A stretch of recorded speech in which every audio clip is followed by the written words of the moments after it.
안녕하십니까. 815TV의 윤정수입니다. 급할수록 돌아가라는 그런 격언이 있습니다.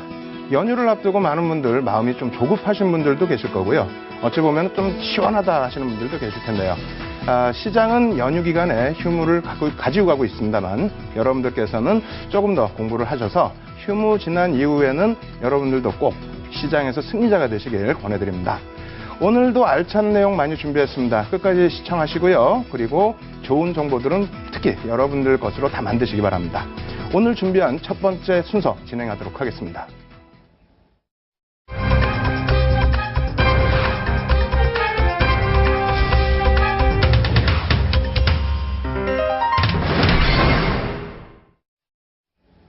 예, 요즘 글로벌 증시는 상당히 강하게 움직이고 있습니다. 다우지수 같은 경우도 강세, S&P 500 지수도 강세.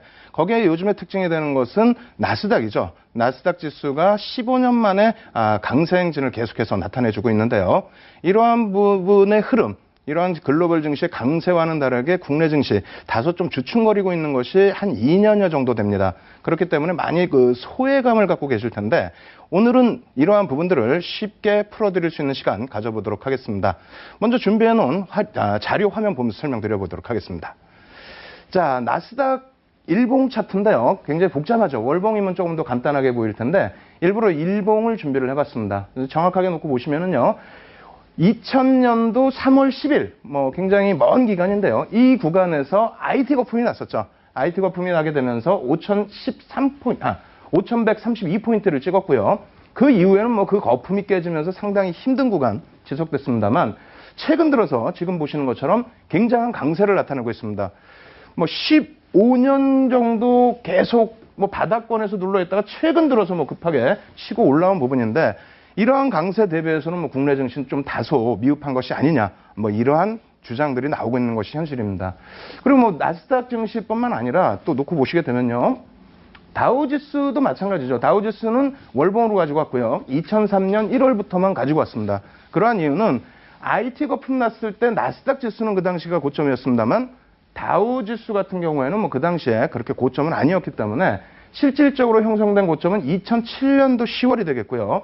그 이후에 2013년도 3월에 이 부분 좀 중요합니다. 기억해 두시고요. 3월에 고점을 뚫고 지금은 계속해서 고점 행진을 이어가고 있다. 이렇게 말씀드립니다. 그리고 역시 나스닥에 비해서 이제 숨겨져 있는 부분이긴 합니다만 실질적으로는 역사상 최고 고점 행진은 S&P 500 지수도 같이 움직이고 있습니다.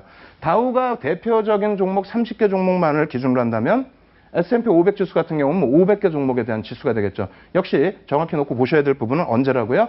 2007년도 10월에 고점을 찍고 그 이후에 2013년도 4월에 이렇게 고점을 돌파했다. 그리고 마찬가지로 이렇게 고공행진 지속하고 있고요. 몇 가지 더 보여드리겠습니다. 그래서 지금 금리 인상에 대한 얘기가 또 있었던 국가가 어디죠? 영국입니다. 영국 같은 경우에도 똑같이 놓고 보시면 2003년부터의 시세의 흐름인데요. 2007년도 7월 고점 그리고 여기 죄송합니다. 잘못 표현되어 있는데요. 2013년 5월에 이 고점을 뚫는 모습을 표출했습니다. 다시 정리를 해드리면은 2013년도에 비로소 이제 그 전고점 부분을 완전하게 뚫고 사상 최대 고점 행진을 하고 있다라는 거죠. 추가적으로 또 보겠습니다. 그리고 독일에서 놓고 보셔야 죄송합니다. 영국이죠. 영국에서 놓고 보셔야 될 부분은 뚫고 난 이후에 어느 정도는 정체 구간으로 형성돼 있다라는 거고요. 자, 이번에는 독일입니다. 얼마 전에 유로존 같은 경우가 양적 완화를 단행하게 되면서 이것이 호재냐 악재냐 굉장히 힘들어하신 분들 많았습니다. 양적 완화라는 것은 유동성을 풀어주기 때문에 호재다 이렇게 말씀도 하시지만은 경기가 안 좋아서 굉장히 어려운 부분도 있다. 하지만 유로존 국가에서도 독일처럼 이렇게 강하게 시세가 분출되는 국가들도 있다라고 생각하시면 됩니다. 거기에 지난번에도 말씀드렸습니다만 스웨덴이나 덴마크, 스위스 이런 국가들도 전부 고점을 뚫고 사상 최대의 지수 랠리 행진을 계속하고 있다. 이렇게 이해를 하시고요. 한 군데만 더 보여드리면 니케이가 되겠습니다. 일본인데요. 일본 같은 경우에는 사실 나스닥처럼 더 먼 구간을 보여드리게 되면은 아직까지도 사상 최대의 고점은 뚫지는 못하고 있어요. 다만 2007년도 역시 고점을 형성했던 구간, 그 구간을 어떻게 돼 있어요? 지금이죠.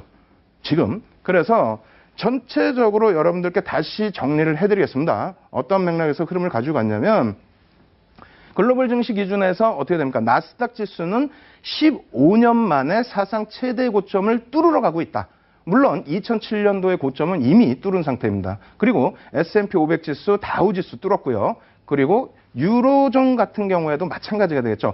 계속해서 고점 행진을 이어가고 있다. 다우 지수 같은 경우에요. 그리고 영국, 스웨덴, 덴마크 많은 부분들의 국가들이 계속 고점을 뚫고 가고 있는데 가장 중요하게 말씀드린 부분이 어느 거죠? 2013년도에 고점을 뚫었다는 겁니다. 2013년도에 고점을 뚫어줬다는 부분을 조금 더 기억하시고요. 거기에서부터 추가적인 고공행진을 나타내고 있는 것은 유독 미국 증시가 더 그렇다는 거죠. 다우지수, S&P 500, 그리고 나스닥 지수. 물론 독일도 워낙 경기가 좋기 때문에 독일 쪽도 더 뚫고 올라가고 있습니다만 여타 국가들은 2013년도 고점, 그러니까 2007년도 고점을 뚫고 2013년 이후에 지금은 조금 주춤거리고 있는 모습입니다. 어쨌든 국내 증시를 한번 놓고 볼 텐데요. 자, 국내 증시의 흐름 전체적으로 놓고 보도록 하겠습니다. 제가 아까 2013년을 굉장히 강조드렸는데요. 지금 우리나라 증시는 2013년도나 2015년도나 고점 부분은 거의 똑같습니다. 그러니까 2000포인트 그 위쪽 라인에서 막혀있는 부분이고요. 그리고 2003년부터의 흐름에서는 첫 번째 고점이 2007년이죠. 근데 가장 중요한 것은 이걸 갖고 나왔습니다. 지금 글로벌 증시의 흐름 대비해서 우리나라 증시가 디커플링 상태다, 못 가고 있다라고 표현을 하고 있는데 사실상은 이걸 먼저 놓고 보셔야 된다는 거죠. 다른 국가들이 2013년도에 고점을 뚫고 지나갈 때 국내 증시 같은 경우는 미리 2011년도에 2007년도 고점을 뚫었다는 겁니다. 다시 얘기한다면 어차피 이러한 부분은 해석에 따라서 차이가 있겠습니다만 지금 글로벌 증시 대비해서 우리나라가 월등히 못 가느냐 이 부분을 역발상적으로 좀 해석을 해드린다는 거예요. 다시 얘기해서 우리나라는 2011년도에 뚫었기 때문에 2013년도에 글로벌 증시가 고점을 뚫을 때 멈춰져 있는 흐름이다. 그렇다면은 앞으로가 중요한데 앞으로 갈 수 있겠느냐 이런 부분이고요. 또 한 가지는 그렇다면 우리나라가 2011년도에 뚫은 고점 그리고 글로벌 증시가 2013년도에 뚫고 지금까지의 올라온 고점의 상승률 이러한 부분에서 소외가 돼 있는지를 표를 통해서 마지막으로 점검을 해드리도록 하겠습니다. 표를 놓고 보시게 되면요. 국내 증시 맨 위에 있죠. 2013년도 3월에 저점, 대부분이 비슷한 시점에 다 저점을 찍습니다. 다만 다우지수와 미국 쪽의 흐름의 경우에는 2009년도 그리고 2008년도 뭐가 있었죠? 리먼 브라더스의 사태가 터지게 되면서 그때 저점을 다시 찍은 겁니다. 그러니까 2003년도 저점보다 조금 한 단계 더 낮아진 저점이었고요. 그 이후에 현재 지수의 기준입니다. 현재 지수의 기준이고 상승률로 보면은 우리나라 증시 어떻습니까? 사실상은 현재 지수 기준을 놓고 보더라도 282%의 상승이고요. 2013년도 기준 잡으면 거의 300%에 육박하는 그런 상승률이 되겠죠. 나스닥 같은 경우는 마찬가지입니다. 2003년도 저점 대비해서 지금 15년 만에 고점 행진을 하고 있다 할지라도 결국은 290%. 그리고 미국의 다우지수와 S&P 500 지수는 국내 증시보다 못 오르고 있는 것이 사실이고요. 그리고 니케이도 역시 마찬가지가 되겠죠. 여기에서 이제 닥스라고 써 있는 부분이 이제 독일 증시가 되겠는데 독일 쪽만 원체 통일 이후에 침체돼 있던 국면에서 상승을 하면서 국내 증시를 넘어선 선진 국가 중에 유일한 국가 중에 하나입니다. 그렇다면은 결론을 이쯤에서는 도출을 해드려야 되는데 다시 표현드린다면요. 지금 굉장히 힘들어하는 부분 중에 하나가 많은 분들이 그렇게 생각하고 있어요. 글로벌 증시는 가는데 우리나라 증시만 못 가고 있다. 이거 굉장히 문제가 있는 거 아니냐. 아니라는 겁니다.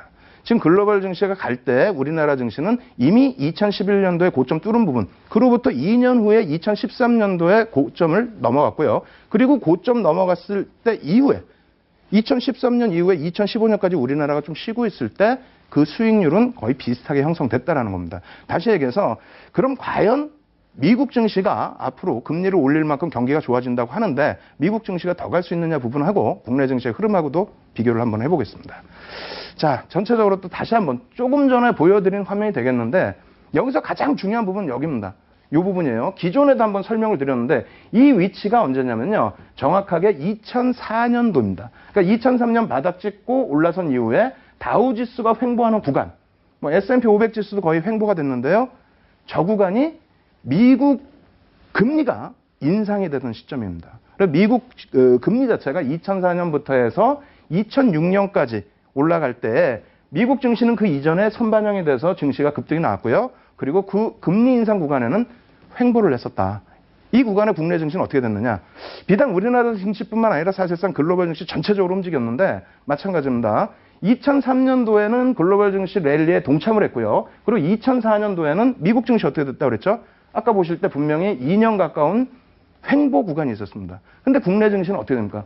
급등. 거기에 글로벌 증시도 굉장히 강력한 시세가 나왔습니다. 다시 표현한다면 이 구간이 미국 쪽에서는 지금 고점 행진을 더 나타내주고 있습니다만 그 구간이 금리 인상을 앞두고 경기가 살아났다라는 것에 대한 선반영이다라고 한다면 그렇다면은 과거 데이터를 놓고 봤을 때 국내 증시뿐만 아니라 글로벌 증시 자체가 어떻게 된다? 추가적인 상승 랠리. 그러니까 여기서부터 어떻게 돼 있어요? 지금 뭐 빠져내려가는 구간이 아니라 오히려 저점을 높이면서 언제든 치고 올라가려는 흐름을 준비하고 있다는 겁니다. 따라서 결론적으로 여러분들께서는 미국의 금리 인상, 뭐 상반기냐 혹은 하반기냐 이렇게 언급이 되고 있습니다만 그 금리 인상과 함께 글로벌 경기 또 미국 경기가 살아나는 부분에 우리나라가 동참이 된다라고 한다면 시세 부분은 이제부터 또다시 나올 수 있기 때문에요. 10년 전의 흐름 놓고 비교하시면서 준비를 해두실 것을 권해드립니다. 그래서 지금 뭐 주변 국가에서 환율, 금리, 유가 전부 해석을 해드렸죠. 이러한 부분들 마음 좀 편안하게 가지고 가시고요. 그리고 그 부분에 대해서 수혜를 받을 수 있는 업종들 다 말씀드렸죠. 금리 부분에 있어서는 은행주들, 그리고 환율 부분에 있어서는 수출주들, 그리고 유가 부분에 있어서는 항공주와 그리고 추가적으로 급락이 아닌 하향 안정 추세가 이어졌을 경우에는 화학 정유주들까지 놓고 보실 수 있다. 이렇게 말씀을 드리겠습니다. 특히 오늘 같은 경우에는 시가총액이 높은 비중이 높은 거죠. 시가총액 비중이 높은 IT주들에 대해서 조금 더 핵심적으로 들어갈 테니까요. 그 부분에 대해서도 여러분들은 관심을 꼭 가지실 것을 권해드리도록 하겠습니다. 이렇게 해서 첫 번째 시간 마무리해드리도록 하겠습니다.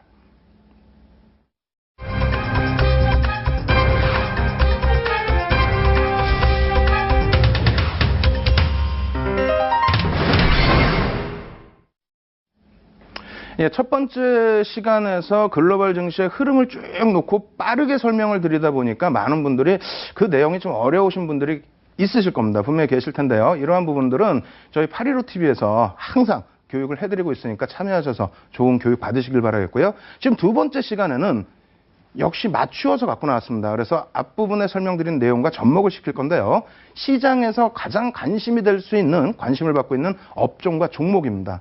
그래서 나스닥 지수를 맨 앞부분에 보여드렸었는데 두 번째 시간에는 종목 차트를 하나 보여드리도록 하겠습니다. 요즘에 굉장히 시장에서 화두가 되고 있는데요. 한번 놓고 보면서 설명드리도록 하겠습니다.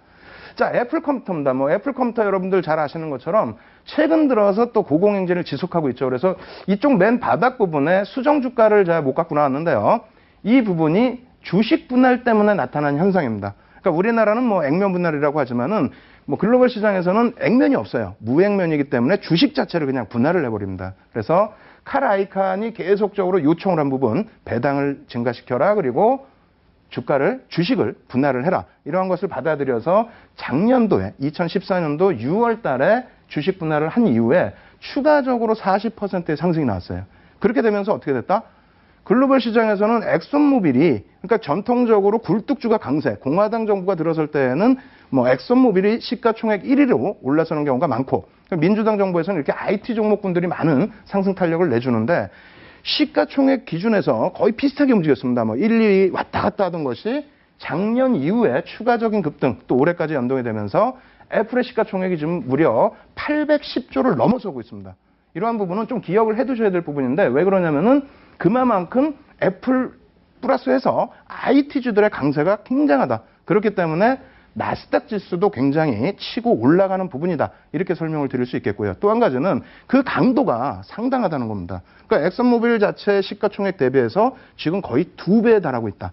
이 부분도 여러분들이 꼭 기억을 해두시기 바랍니다. 물론 중국에서 상장되는 또 그런 종목군들이 시가총액 1위로 올라설 수 있습니다. 2007년, 8년, 9년 이러할 때 뭐 중국의 차이나 모비스 같은 경우가 뭐 어마어마한 그 시가총액을 자랑했었죠. 글로벌 시장에서 뭐 1위까지 올라왔습니다만 그러한 부분은 조금 페트로차이나 같은 경우는 조금 뭐 거품이 좀 빠져 있는 부분이고요. 지금 같은 경우는 애플의 거품이라기보다는 실적이라든가 뭐 자산 가치 이런 부분이 표출된 겁니다. 결론적으로 애플 컴퓨터가 이렇게 글로벌 시장에서 강세를 띠고 미국장에서 강세를 띠고 나스닥을 이끌어왔다라고 한다면은 그 부분에 대해서 여러분들이 좀 해석을 해보셔야 되는데요. 맞습니다. 나스닥 지수의 대략 한 50% 가까운, 정확히 따진다면 한 47%에 달하는 비중이 IT주라는 겁니다. 그러면 이렇게도 한번 놓고 보실 수가 있겠죠.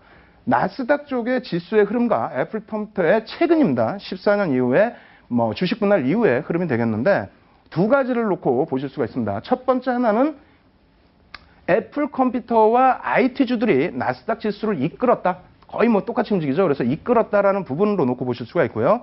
두 번째 부분은 뭐 닭이 먼저냐 알이 먼저냐의 기준이 되겠습니다만 시장이 갈 때 주도 종목은 시장 대비해서 월등한, 그래서 최소 1.5배에서 2배 정도, 국내 증시 기준입니다. 그 정도의 상승 탄력을 내줄 수 있다는 겁니다. 지금 나스닥 지수가 16% 상승할 때 거의 뭐 2배 정도 애플 컴퓨터가 더 상승을 했죠. 긴 기간으로 놓고 보면 뭐 어마어마한 차이긴 합니다만 뭐 교육 기준이기 때문에 이 정도만 놓고 보여드릴게요. 그렇게 된다면 여기서 여러분들이 느끼셔야 될 부분이 어느 겁니까? 미국의 나스닥 지수가 강세를 띠고 있다? 그렇다면 국내 시장에서도 추가적으로 강세를 띨 수 있는 업종, 어떤 업종이 될 수 있을까요? 마찬가지로 IT 업종에 관심을 가질 수 있습니다. 혹자들은 애플 컴퓨터가 강세를 띠는 만큼 삼성전자의 실적이 좀 둔화될 수 있다라는 표현도 하고 있습니다만 또 그러한 실적이 조금 나았었죠. 그래서 핸드셋 부분에 있어서의 실적이 조금 부담스럽게 표출이 됐습니다만 결론적으로 어떻습니까?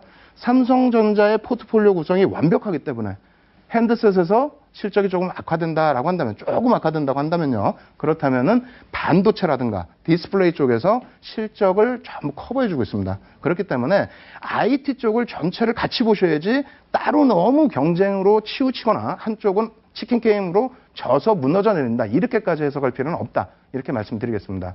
그럼 우리나라 증시에서 IT 전기전자 업종이 차지하는 비중 같이 놓고 보도록 하겠습니다.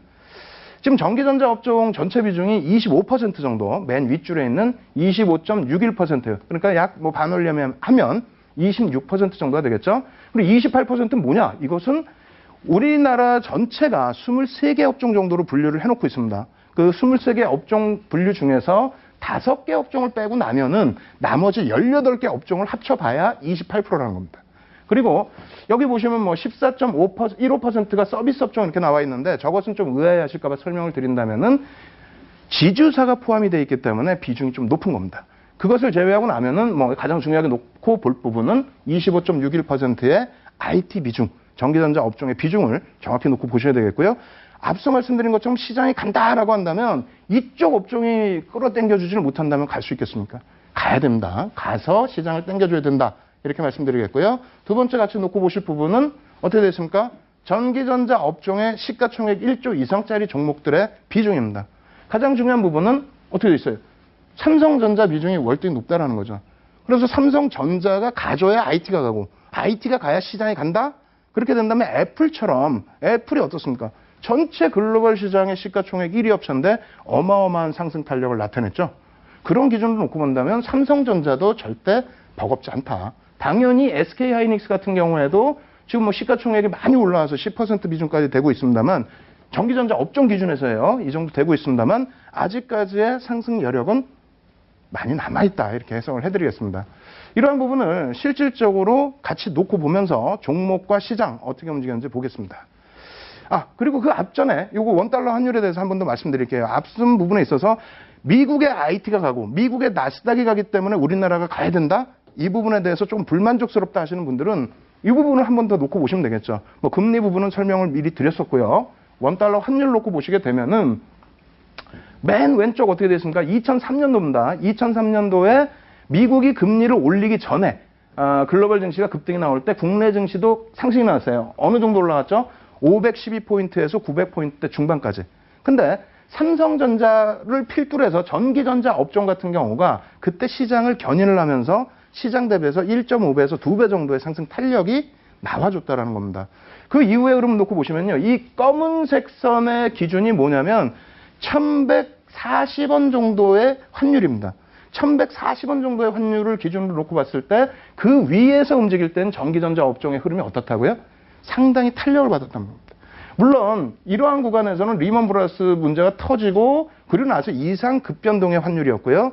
지금의 경우에는 설명드리는 부분은 환율이 어떻게 된다? 1140원 위쪽 라인에 있게 되면은 확실하게 전기전자 업종에서의 흐름은 굉장히 강해졌다는 겁니다. 그럼 결론적으로 어떻게 놓고 보셔야 되겠습니까? 이제 미국이 금리 인상을 단행하겠다 한다 이 표현이 된다면은 우리나라 같은 경우에는 아무래도 지금 환율에 있어서 어느 정도는 방어가 될 수 있다는 겁니다. 물론 걱정될 수 있는 부분은 위로 너무 가파르거나 혹은 아래로 너무 가파랐을 경우에는 문제가 될 수가 있겠죠. 전체 시장에 대해서. 하지만 지금 정도의 환율 정도 유지를 해주고 조금만 더 위로 올라서 준다면은 수출주의 입장에서는 상당한 탄력을 받을 수 있다는 겁니다. 그래서 오늘 결론은 전기전자 업종을 놓고 보시라는 거고요. 그 중에서도 삼성전자 꼭 놓고 보시라고 말씀을 드리는 겁니다. 자, 삼성전자로 바로 넘어가겠습니다. 그래서 월봉 차트 놓고 보면서 또 설명을 드릴 텐데, 이 부분에서 뭐 중요한 부분은 없어요. 간단하게만 설명드리면, 애플과 마찬가지로 삼성전자의 기준도 시장을 견인할 때, 혹은 시장이 상승 랠리가 나올 때에는 시장 수익률 대비해서 1.5배에서 2배 정도 수익률이 분명히 나온다는 겁니다. 그래서 어설프게 어설픈 업종에 들어가시는 것보다는 확실한 쪽에 시세를 기대를 해보시는 것이 낫다. 이렇게 말씀드리겠고요. 여기서도 같이 놓고 보시게 되면은 어떻게 되어 있습니까? 삼성전자의 시세 부분과 그리고 삼성전자의 수급 부분입니다. 유통 물량 그다지 많지 않은 상태에서 개인들은 지속적으로 물량이 뺏겼는데 지금 정확히 놓고 보시면 2011년도에 고점을 찍은 이후에 그 이후로는 계속 멈춰져 있어요. 그죠? 오히려 주가는 멈춰져 있고 개인들 지분은 조금 더 뺏겨진 그런 상태입니다. 그리고 글로벌 시장에서 이 구간 동안 어떻게 됐죠? IT주들이 갔고 미국 금리 올리기 전에 미국 증시가 갔다라는 겁니다. 그렇다면 그 금리 부분에 대한 해석 부분, 또 환율 부분에 대한 해석 부분 다시 하시면서 삼성전자 기준 잡으시고요. 마지막으로 삼성전자에 대해서는 한 가지 더 말씀드릴 수 있는 부분이 애플이 어떻게 됐다 그랬어요? 애플 같은 경우에 주식 분할을 했다 그랬죠. 7대1로 주식 분할을 하면서 추가적으로 40%의 급등이 나왔다는 거예요. 그러니까 시가총액이 지금 800조라는 건데 800조 이전에 40%의 급등이 나와서 그런 흐름이 나왔다는 것을 꼭 염두를 해두시기 바랍니다. 그리고 삼성전자 같은 경우에도 최근 들어서 어떻게 돼 있죠? 정부 정책에 대해서 같이 친화적으로 나가는 부분이 있습니다. 어떤 거? 배당이라든가 자사주 매입이라든가 이런 부분이 있고요. 그리고 마찬가지예요. 또 외국인들의 그러한 요구사항이 되겠죠. 외국계 투자자들의 요구사항으로 자사주 매입, 배당 뭐 이런 부분을 계속 확대하고 있는 그런 시점입니다. 그리고 마지막으로 한 가지 더 말씀을 드린다면은 이것은 뭐 삼성전자에서 거의 아니다라고 표현하고 있습니다만 다음 주에 제가 한번 갖고 나올 거예요. 어떤 거요?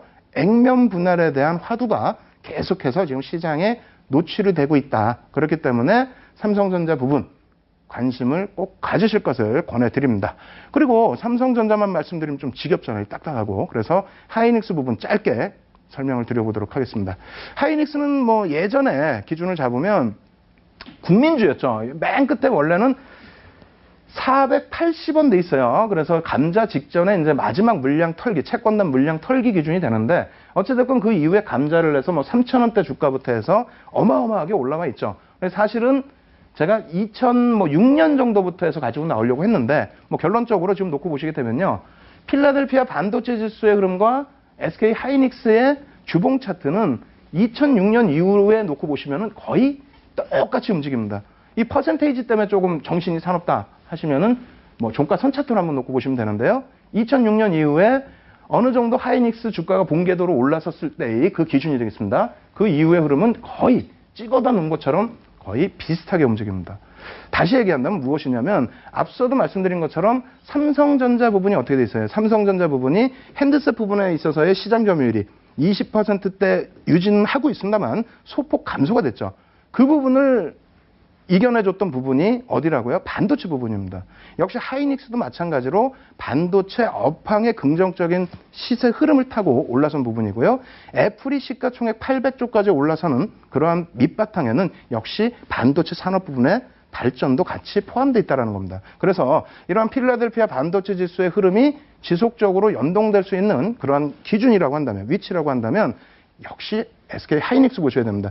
예전에 저가일 때는 굉장히 관심을 가지시다가 최근 많이 올랐기 때문에 관심을 안 가지시는 그런 경향이 있어요. 하지만 차트 한번 놓고 보시죠. 어떻게 돼 있는지. 차트 놓고 보시게 되면요. 개인들 수급 여기도 역시 표시는 안 해드렸습니다. 그런데 전체적으로 지금 얼마 정도 뺏겨 있냐면요. 주식수 기준으로 1억 4천만 주 정도. 그러니까 20% 정도에 달하는 물량을 개인들이 뺏긴 상태입니다. 왜? 그만큼 업황이 개선돼 있고 하이닉스 자체의 실적이 개선돼 있기 때문이에요. 그렇게 되면서 주가 부분은 이렇게 올라서긴 했습니다만 중간중간에 놓고 보실 때 이러한 조정폭들이 있죠. 그리고 최근 들어서도 뭐 이렇게 꼬리를 길게 달고 내려오는 경우도 있었고요. 가장 최근에 있어서도 수급은 매집 수급 정체되어 있고 손바뀜이 있는데 주가 부분은 어떻게 됐습니까? 눌려있는 폭이 있었다. 따라서 지금 전기전자 업종에 이런 종목분들이 많이 있습니다. 뭐 하이닉스처럼 시세를 뿜어낼 수 있는 종목이 뭐 삼성전기도 매집이 돼 있고요. 뭐 LG 이노텍도 매집이 돼 있고요. 그 밖에 시가총액 1조 이상짜리의 9개 종목이 대부분이 지금 매집 단계에 들어서고 있다는 겁니다. 그래서 전기전자 업종 자세히 관찰하시고 연휴 이후에는 꼭 공략 대상으로 주요 포트폴리오 종목으로 설정하실 수 있는 여러분들이 되시길 권해드립니다. 두 번째 시간 이렇게 해서 마무리 지어드리도록 하겠습니다.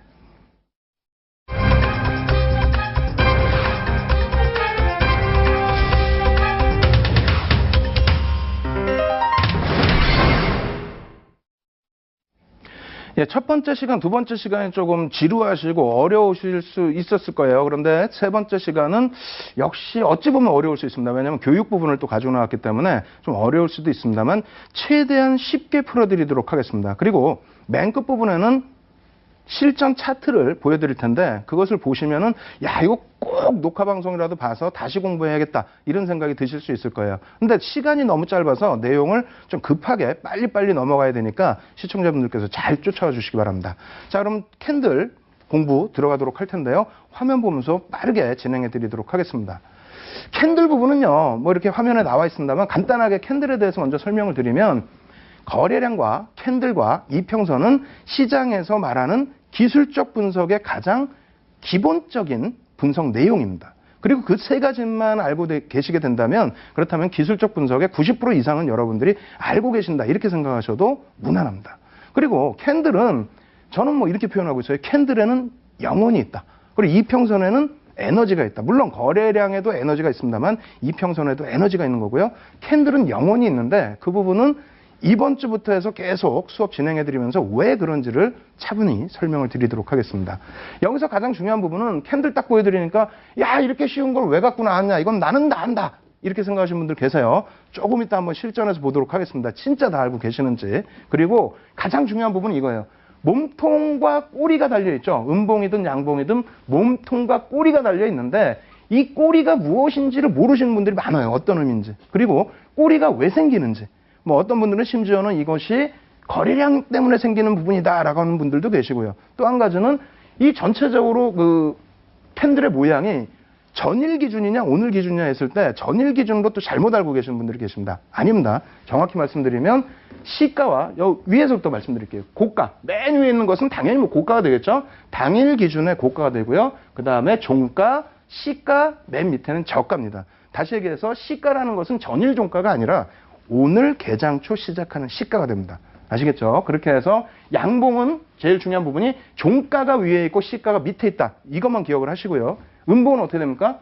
시가가 위에 있고 종가 밑에 있다. 다시 얘기한다면 시가 여기서 시작을 해서 밀려 내려갔으니까 파란색 음봉이 됐겠죠. 여기 마찬가지입니다. 시가가 여기서 시작해서 들고 올렸기 때문에 양봉이 된 겁니다. 그래서 그냥 들으실 땐 쉽고 평상시에 쉽겠습니다만 나중에 실전에서 이거 보여드리고 설명해 보세요 그러면은 힘들어 하시는 경우가 있어요. 어찌됐건 이 상태에서 뭐 이해하시고 넘어가시고요. 다음 페이지 보시면은 캔들을 여러분들이 어렵게 생각하시는 분들은 굉장히 어렵게 생각하시는데 굉장히 쉽습니다. 제가 네 가지만 딱 보여드릴게요. 교과서적인 내용인데 첫 번째 이렇게 생긴 거 기억만 하세요. 이름은 외우려고 하지 마십시오. 이름은 어마어마하게 많습니다. 아시겠죠? 그래서 이렇게 생긴 거 두 가지는 우산형이라고 표현을 하는데 이쪽 바닥에서 생겨나서 윗방향으로 올려지는 전환형의 모습이 나올 때에는 망치형 혹은 해머형이라고 표현을 하고요. 그리고 이쪽 부분은 어떻게 돼 있죠? 파란색이죠. 색깔은 사실상 관계가 없습니다. 색깔은 관계가 없고요. 고점, 상승 추세에서 고점에서 이런 모습이 나오게 되면은 교수형, 그래서 행인맨 이렇게 표현을 합니다. 그렇게 해서 시세가 꺾여져 내려가는. 어쨌든 지금은 이 모양만 두 가지만 놓고 보시고요. 똑같은 모양입니다. 색깔만 다른데 색깔은 의미가 없고 위치에 따라서 달라집니다. 그것은 조금 이따 칠판에서 다시 설명드리도록 하겠고요. 두 번째는 어떻게 됩니까? 그냥 돌려놓은 거라고 생각하세요. 조금 전에 보신 거를 돌려놓은 모양. 그렇죠? 여기서의 핵심은 앞에서도 마찬가지입니다만 이 꼬리가 몸통보다는 길어야 됩니다. 정확하게 얘기한다면 절반 정도 기준이면 딱 돼요. 절반 이상 넘어가기 시작하면, 꼬리가 절반보다 더 길기 시작하면 망치형, 뭐 해머형 이렇게 부르고요. 거꾸로 뒤집어져 있으면 역전된 망치형, 그리고 혹은 뭐 유성형, 비석형 뭐 이런 식으로 명칭을 바꿔서 사용을 합니다. 그러면 두 가지를 보셨는데 실질적으로는 한 가지가 되는 거죠. 뒤집어 놓은 거니까. 그리고 세 번째는 삿바형입니다. 삿바형이 있는데 이것은 어떻게 된다? 교과서적인 내용에서는 이 부분에 있어서 시가와 저가가 같아야 돼요. 그래서 꼬리가 아예 없어야 됩니다. 하지만 변형형의 기준에서는 꼬리가 살짝씩 있습니다. 그리고 삿바형의 이름이 어렵다면은 여러분들께서는 잊어버리십시오. 그냥 음봉과 양봉이 있구나. 이 정도로만 기억을 하셔도 돼요. 이쪽도 마찬가지예요. 꼬리가 있어도 되고 없어도 되는데 교과서적인 내용은 꼬리가 없어야 된다. 그럼 마지막으로는 이겁니다. 십자형. 그럼 어떻게 되겠어요? 지금 총 4가지 보여드렸는데 어려운 거 아닙니다. 한 가지짜리 캔들에서 머리 달리고 꼬리 달린 해머형, 그리고 몸통만 있는 우리가 흔히 얘기하는 양봉, 음봉, 그 다음에 우리가 흔히 얘기하는 십자형, 도지 이렇게 얘기를 하는데 이거 같은 경우는 굉장히 길죠. 꼬리가 양쪽으로. 그래서 이건 뭐 장족형이라고 얘기를 합니다. 그런데 뭐 저도 처음 들은 단어고요. 이러한 부분은 비석형, 바닥에서 생겨났을 땐 비석형이라고 표현을 하고요. 그리고 잠자리형, 그리고 여기는 일자형. 일자형은 뭐냐? 여러분들 잘 아시는 점상, 점하 뭐 이렇게 표현을 하죠. 시초가와 고가와 저가, 종가가 전부 똑같은 거. 그것을 일자형이라고 표현을 합니다. 이렇게 해서 이제 뭐 4가지 패턴이 있다라고 말씀을 드렸는데 여기에서 이제 약간 변형된 내용, 이 부분을 배우기 전에 칠판에서 간단하게 이 4가지 부분을 설명을 드리도록 하겠습니다. 쉬운지 어려운지를 점검해 드리는 시간을 갖도록 하는데요. 자, 맨 처음 뭐라 그랬죠? 우산형이라고 표현드렸어요. 이 그림. 그래서 이 그림 자체가 뭐라 그랬습니까? 색깔은 의미가 없습니다. 색은 의미가 없이 이러한 모양이 있어야 된다. 이 모양의 최소의 기준은 뭐다? 이 꼬리가 어떻게 된다고요? 절반보다 짧으면 안 돼요. 최소의 기준은 절반 이상의 꼬리가 돼야 되고 꼬리가 길면 길수록 신뢰도는 조금 더 높아집니다. 그리고 두 번째 패턴은 어떤 게 있죠? 옆으로 해드릴게요. 옆으로 해드리는데 이러한 모양. 똑같은 모양인데 뒤집어 놨다라는 것뿐이 없어요. 그렇게 해서 이 뭐 2가지 이렇게 있는 거고요. 그럼 한 가지가 되죠. 실질적으로는. 그리고 두 번째는 어떤 거요? 여러분들이 흔히 아시는 양봉, 뭐 음봉 이렇게 되어 있는데 뭐 꼬리가 살짝 있는 겁니다. 살짝. 이거 변형형도 뭐 꼬리가 조금 더 달릴 수도 있습니다만 크게 신경 쓰지 마시고 우리가 흔히 보는 그냥 봉이다. 이렇게 생각을 하십시오. 그리고 마지막으로는 뭐가 있다고 그랬죠? 십자 형태. 십자 형태인데 역시 마찬가지입니다. 이것이 위로 조금 달려서 뭐 이런 경우도 있고요. 뭐 이런 경우도 있고요. 이게 길 수도 있고 또 이런 경우도 있고요. 그래서 정확히 보시면 요 3가지만 아시면 돼요. 요 3가지만 아시면 되는데 이 부분도 조금 어렵다면은 뒷부분에서는 더 짧게 압축을 해드리겠습니다. 그리고 변형형에 대해서도 공부를 하셔야 되기 때문에 화면을 통해서 변형형 한번 더 놓고 보여드리도록 하겠습니다. 제가 가장 기준점 뭐라 그랬죠? 이 부분에 있어서 절반 정도 라인까지, 절반까지는 몸통이 내려올 수는 있습니다만 그 이상으로 몸통이 내려가면은 해머형으로 말씀드리기는 어렵다. 이렇게 기준을 잡아드리고요. 여러 가지 변형형이 이렇게 생겼다는 것만 이해를 하십시오. 이것도 마찬가지예요. 삿바형이라고 그랬는데 그냥 음봉, 양봉 뭐 이렇게만 생각하시면 되겠고요. 이 꼬리 부분도 역시 마찬가지로 몸통의 길이 대비해서 1대1까지 되면 안 됩니다. 그래서 꼬리는 좀 짧아야 되고 이러한 모습 전체를 삿바형이라고 우리가 한다. 다만 이렇게 변형형이 나올 수 있다. 이렇게 이해를 하십시오. 그리고 십자형 같은 경우에도 정확히 중앙이 아니라 이런 식으로 이렇게 생길 수가 있습니다. 그래서 완전한 그 십자 같은 경우에는 우리가 도지라고 표현을 하죠. 도지라고 표현하는데 그것은 어떻게 됩니까? 여기가 정확하게 시가와 종가가 붙어버리는 겁니다. 그렇게 따진다면 이제 도지라고 얘기를 하는데 조금 떨어질 수도 있고요. 그렇게 조금 더 많이 떨어지게 되면은 이 모양이 뭐 여기서 그리면서는 큽니다만 어찌됐건 뭐 조그만 그런 봉이 되겠죠. 이런 경우에는 우리가 스타라고도 표현을 합니다. 아시겠죠? 그래서 여러 가지가 있는데 뭐 저도 지금 짧은 시간에 설명드리려다 보니까 너무 당황스럽고 들으시는 분들도 뭐 이해가 안 되실 수도 있고 또 아시는 분들은 이렇게 너무 쉽다 생각하실 수 있는데 다시 처음부터 차근차근 배우신다 생각하시고요. 이러한 부분들 기억을 해두시기 바랍니다. 기억보다도 이해를 많이 해두시기 바랍니다. 아시겠죠? 그래서 이 부분을 다시 보여드리면서 설명을 드릴게요. 아까 우리가 놓고 봤을 때 어떻게 됐었어요? 이 부분.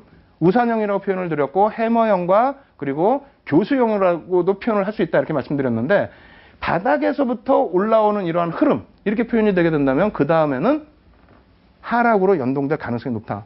특히 이 종목 같은 경우는 어떻게 됐습니까? 우리가 일자형 배웠죠. 일자형이라는 게 뭡니까? 점상이라고 말씀드렸어요. 점상이 나오는 이러한 흐름이 나온 이후에 어떻게 돼 있어요? 저 교수형이 뜨니까 바로 조정을 받죠. 그렇다면 여러분들께서는 내 종목에 대한 차익 실현 어디서 할까라는 기준 잡을 때 이러한 모습이 나오면 차익 실현하실 수 있다. 그리고 바닥에서 이러한 모습이 나왔다. 바닥에서 해머형이 나오게 됐다. 그럼 위에서 떴을 때는 우리가 행인맨, 교수형이라고 말을 하는데요. 바닥에서 뜨면 해머형이라고 표현을 합니다. 색깔은 역시 상관없어요. 이 파란색이어도 상관없습니다만 이왕이면 빨간색이면 신뢰도가 높아지겠죠. 별 3개짜리입니다, 사실상. 그렇게 해서 돌려지는 흐름. 그렇다면 여러분들이 또 쉽게 생각하실 수 있겠죠. 캔들 하나짜리에서 이런 모양만 잘 잡아내면은 어떻게 된다? 수익 나실 수 있다. 그러한 부분은 제가 말씀드리는 게 아니고 이 캔들이라는 것은 혼마라는 사람이 300년 전에 개발을 해서 그렇게 해서 지금까지도 글로벌 시장에서 다 사용하고 있는 겁니다. 통용이 되고 있는 내용이다. 이렇게 말씀을 드리겠고요. 마지막으로 하나 더 보여드리는 부분은 뭐다? 도지형인데 제가 아까 저도 처음 들었다 그랬죠? 몇 달 전에 처음 들었습니다. 뭐를? 도지라는 것은 사실상 조그만데 이 도지는 굉장히 길어요. 그래서 장족형 도지라고 표현을 합니다. 이건 교과서적인 내용이 되겠어요?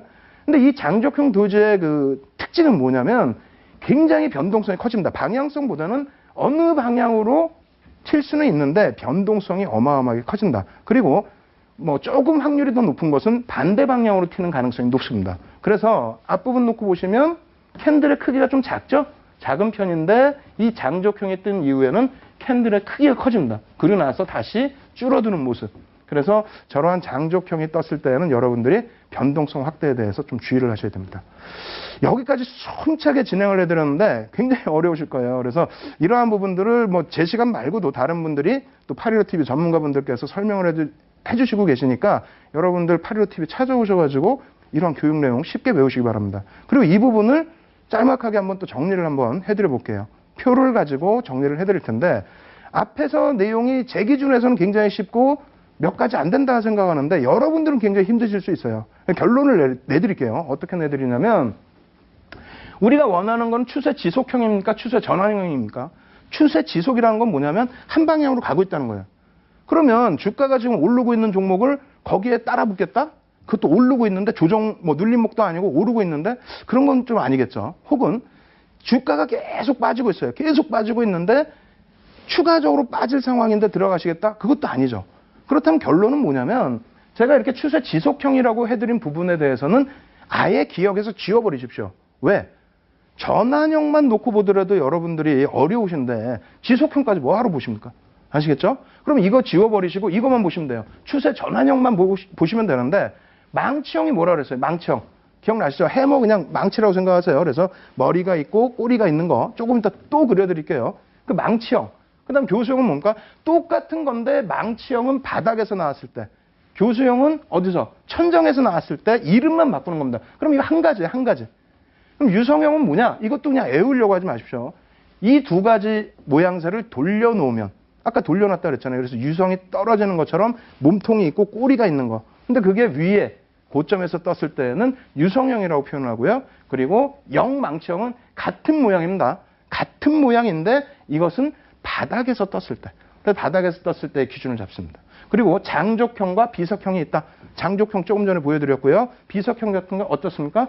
몸통이 붙어있고 꼬리가 있는 거. 바닥에서 떴을 때 비석형이라고 합니다. 그러면 이 6개만 여러분들이 이해를 하시면 되는데 이조차도 또 어렵다고 또 말씀을 하십니다. 그래서 또 정리를 해드립니다. 이쪽에 보시면 신뢰도 2개짜리와 3개짜리가 있는데 이쪽에 놓여진 캔들 똑같은 이름들을 여기다 다시 써놓은 거예요. 그렇다면 뭐냐면 삿바형, 유성형, 영망치형, 장족형, 비석형, 잠자리형은 신뢰도가 어떻게 된다? 2개다. 물론 잠자리형 같은 경우에는 더 강력한 추세 신호로 받아들일 수는 있습니다만 예외가 좀 많이 있어요. 그렇기 때문에 아예 2개로 치부를 해버렸고요. 그렇다면은 1개짜리 캔들에서 여러분들이 아셔야 될 거는 뭐다? 망치형과 교수형이라는 겁니다. 1개짜리 캔들에서는 망치형과 교수형만 아시면 여러분들은 수업이 끝난 거예요. 완전히 압축을 해드린 거예요. 뭐 다음 주부터 해서 2개짜리, 3개짜리 패턴의 캔들을 말씀드리겠습니다만 1개짜리, 저는 사실상 2개짜리, 3개짜리 캔들보다 1개짜리 캔들을 가장 중요시 놓고 보고 가장 쉽게 접근할 수 있는 캔들 패턴이다. 이렇게 판단을 하고 있습니다. 아시겠죠? 그래서 망치형과 교수형이면 전환형에 속해져 있고 같은 모양이라고 했어요. 그렇기 때문에 어느 위치에서 이것이 발생되는지만 여러분들이 잘 아시면 됩니다. 그러니까 여기까지 설명드리면 어떤 결론이 나오죠? 아, 선생님, 이 부분에 대해서는 인터넷에서도 많이 배웠고요. 이거 제가 책으로도 배웠습니다. 근데 문제는 뭐냐면 HTS상에서도 이게 나오고 검색을 하면 요즘 사실상 HTS에서 검색하면 얼마나 편합니까? 검색이 다 돼요. 근데 이것이 왜 수업이냐? 이렇게 질문하실 수 있는데 가장 중요한 것은 언제 어느 시점에 공략을 하느냐.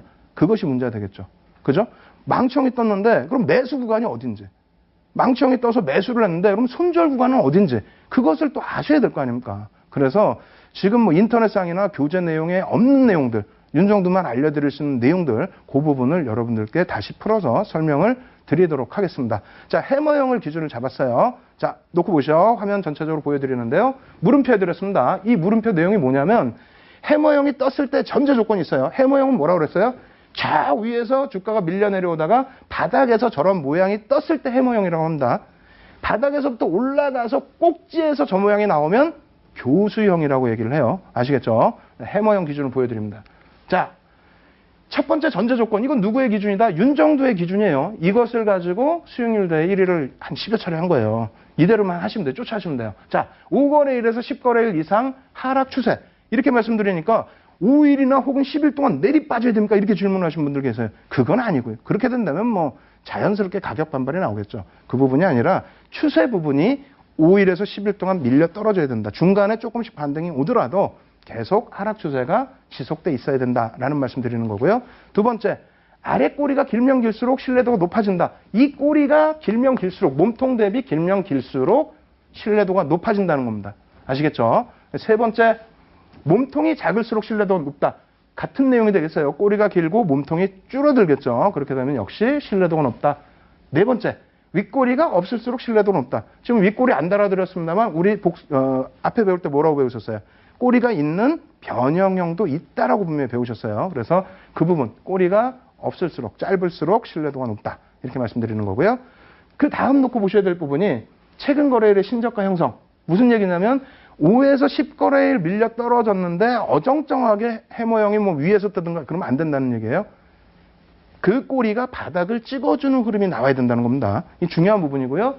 두 번째, 전 거래일 주가 범위의 2분의 1 이상 하회돼야 된다. 전일 캔들 대비해서 전일 캔들 몸통의 절반 이하를 하회해야만 어떻게 된다? 신뢰도가 높다. 이것도 조금 이따 칠판에서 써드리면서 보여드릴게요. 그리고 세 번째, 캔들의 범위 클수록 신뢰도는 높다. 이 캔들의 크기가 커지면 커질수록 꼬리 부분뿐만 아니라 전체적으로 캔들의 크기가 크면 클수록 신뢰도가 높은데 다만 이상 급등락이 나와서 어마어마하게 큰 캔들이 나오는 거 있죠? 그거는 무시를 하셔야 되겠죠. 아시겠죠? 정상적인 범위 내에서 캔들이 범위가 커지면 커질수록 좋다. 네 번째, 전 거래일의 기준에 캔들이 장대 음봉이면 역시 신뢰도가 높다라고 표현을 한 겁니다. 이 부분이고요. 그리고 실제적으로 우리가 편입할 수 있는 구간은 어떻게 되는지 그 부분도 빠르게 진행을 해드릴게요. 자, 1차 편입 구간입니다. 1차 편입 구간. 해머형의 몸통 하단부터 전 거래일 몸통의 2분의 1 지점. 그냥 듣고 이해하세요. 칠판에 해드릴 테니까. 2차 편입 구간 전 거래일 몸통의 상단 이렇게 해드렸고요. 2차 편입 구간 설명드렸죠. 그럼 손절 라인 어디라고요? 해머형의 몸통의 상단부터 해머형 저가의 2분의 1 지점 이렇게 되어 있습니다. 내용 어렵죠? 이거 칠판을 통해서 다시 한번 정리해 드립니다. 쉽게 정리를 해드릴게요. 원래는 저 그림들이 전부 애니메이션으로 작업을 해두었었는데 지금 저희가 그냥 사진 캡처를 다시 갖고 나왔어요. 그러다 보니까 매수 구간 편입이 잘 안 보이셨죠? 자, 다시 해드립니다. 캔들 하나짜리에서는 앞에 나온 유성형이든 뭐든 다 잊어버리시라고 말씀드린 거고요. 제일 중요한 거 요거 하나만 기억하시라고 말씀드린 겁니다. 이거 하나만. 위치를 조금 바꿔드릴게요. 지금 이거 하나만 기억하실 때에도 이렇게 밑에서부터 올라왔을 때 생기는 것은 어떻게 된다고요? 하락 반전입니다. 근데 이 캔들이 밑에서부터 올라오는 것이 아니라 위에서부터 내려가는 거. 그죠? 위에서부터 내려가는데 거래일수 기준에 어떻게 된다고요? 최소 5에서 10거래일 정도 내려가야 된다는 겁니다. 그렇게 해서 새로운 바닥이 여기서 형성이 돼줘야 된다는 거예요. 그리고 난 다음에 돌려지는 흐름 기대를 해야 되는데 여기서의 가장 중요한 부분이죠. 매수 구간 어떻게 설정할지. 요 캔들 부분. 자, 요 캔들 부분 이렇게 놓고 보시고 그 전에 음봉이 하나 있어야 되는데 이 음봉의 2분의 1 지점 미만으로 이 캔들의 머리, 이 머리 부분이 2분의 1 미만으로 형성되면은 신뢰도가 월등히 높다라는 겁니다. 그리고 1차 편입 구간, 1차 편입 구간은 어디라고요? 전 거래일의 몸통의 중간에서부터 오늘 캔들의 이 해머형 캔들의 어디요? 몸통의 하단, 여기까지가 매수 구간이 됩니다. 그렇게 된다면 사실상 이 캔들이 뜬 날은 거의 편입하시기 힘들어요. 그 다음날 캔들이 이렇게 나와줄 때 어디까지요? 이 구간이 1차 편입 구간이라는 겁니다. 전 거래일의 몸통까지 여기서부터요. 그리고 2차 편입 구간은 어디까지라고요? 여기까지 편입을 하실 수가 있습니다. 전 거래일의 몸통까지. 왜? 추세 부분을 여기서부터는 완전히 돌린다라는 신뢰도가 가장 높은 캔들의 기준이기 때문에 그렇습니다. 그리고 실질적으로 만약에 전 거래일의 캔들이 좀 몸통이 작았다라고 했을 때에는 최대 폭을 어디요? 전 거래일의 고점, 꼬리 고점까지는 전부 편입 구간으로 설정하실 수 있다는 거예요. 지금 뭐 시간이 없기 때문에 예제 차트를 빨리 보여드려야 되기 때문에 바로 예제 차트 보여드릴게요. 그래서 지금 여러분들 그 설명을 드렸는데 이해가 안 되시죠? 실전 차트 놓고 보면서 보겠습니다. 자, 갑니다. 빨리 갈게요. 아모레퍼시픽 이런 종목들 어떻게 여러분들이 편입하시냐고 그러실 거 아니에요. 근데 중간에 이렇게 조정이 나왔을 때 1월 8일입니다. 1월 8일 날 해머형이 떴고요. 어떻게 됐습니까? 떠 있는 상태에서 1차 편입 구간, 편입 구간 전체적으로 2차 편입 구간까지 해서 저 구간이 전부 편입 구간이었고 그 이후에 3거래일 동안 편입이 될 수 있었다는 거죠. 그리고 나서의 상승률, 손절 라인 형성됐고요. 상승률은 33% 이상. 그리고 지금 현재 오히려 300만 원 근처까지 올라와 있죠. 더 올라가 있다는 겁니다. 다음 종목 아모레치의 주봉 차트도 마찬가지예요. 주봉에서도 놓고 보시면 이렇게 해머형 캔들이 떴고 그 이후에 편입 구간 형성돼 있고요. 그리고 나서 상승률은 어떻게 됐다? 35.60%. 그 다음 종목 대상이고요. 어떻게 됐습니까? 이것도 가장 최근이에요. 1월 14일 기준이고요. 해머형이 떴고 그리고 나서 편입 구간 이렇게 오랫동안 줬고요. 그리고 나서 올라가는 상승률 23.64. 자, 마지막으로 제일기획입니다. 12.81% 하락한 이후에 다행히 떠줬어요. 해머형. 그리고 나서 편입 구간 주고요. 그리고 나서 어떻게 됩니까? 32.19% 상승입니다.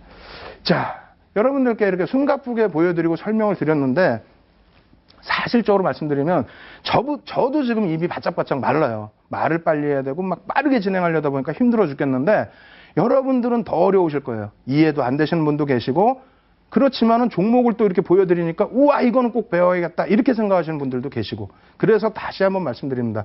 이런 종목이요. 시가총액 1조 이상 혹은 코스피 200 종목 이상에서 지금 당장도 있습니다. 굉장히 많아요. 여러분들은 아직 찾아내시기가 힘드시잖아요. 그 부분에 대한 수업, 그 수업 부분을 여러분들께 항상 해드리고 있습니다. 어디서요? 815TV에서 해드리고 있습니다. 그래서 저도 지금 당장 내일 당장 설 연휴임에도 불구하고 지금 방송 끝나면 바로 뛰어갈 겁니다. 지금 방송 자막 나오시죠? 찾아오십시오. 815TV 오시면 11시부터 해서 제가 여러분들께 뭐 새벽이라도 괜찮습니다. 계속해서 지금 오늘 해드린 교육 내용 다시 교육을 해드릴 겁니다. 그래서 꼭 여러분들 걸로 만드시고요. 그리고 이렇게 캔들 하나짜리로도 여러분들 대형주 잡아내셔서 큰 수익 올리시기 바랍니다. 예, 윤정도의 Y 오늘 시간은 여기서 마무리 짓도록 하겠습니다. 감사합니다.